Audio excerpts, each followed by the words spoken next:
Dispositions I possess as an educator include initially the feeling that all students can learn, and I can set realistic expectations for each of those students. They may not be all with the same goals, but I can make sure that I have enough rigor for them and make sure that everybody, even though their paths may be different, everybody has the same path, and I set realistic expectations for each of those students.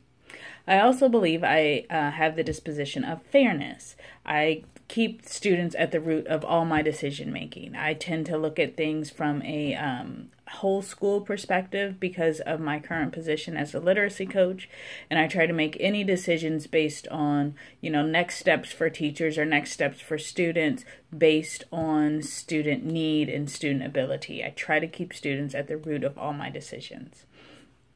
I also think that reflecting is definitely one of those dispositions that I possess.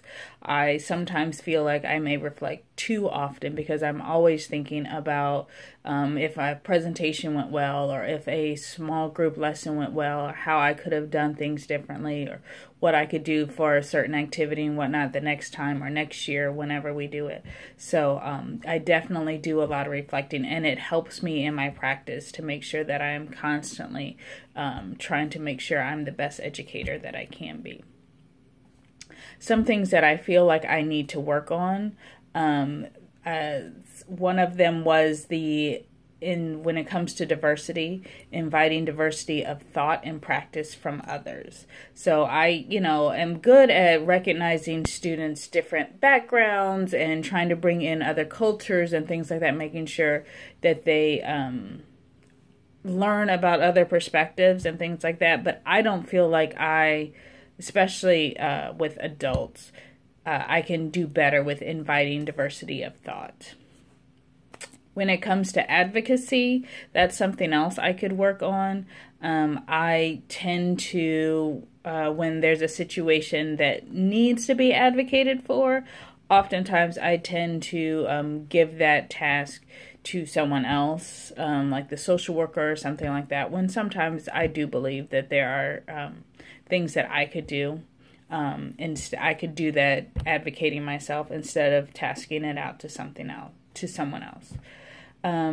Curiosity, I'm not very good at promoting that in the students that I work with, and that's something that I feel like I can work on to do a little bit better. Now, when it comes to what a professional educator should look like, personally, I feel like an educator should look like they want to be there, regardless of if they actually do or not. But, kids can be very impressionable, and we want to make sure that we give off the impression, the feeling that we want to be there teaching them, that our job is important and we know that, and that we want to be there, and that helps them want to be there and them understand the importance of their learning. So I feel like that is important. What standards should they follow? I feel like they should follow the model code of ethics for educators, which includes their responsibility to the profession, to students, to the community, their own professional competency, and of course, proper use of technology. And I feel like if educators follow those principles, then they will represent our field of education well. This is Dina Metzke. Thank you.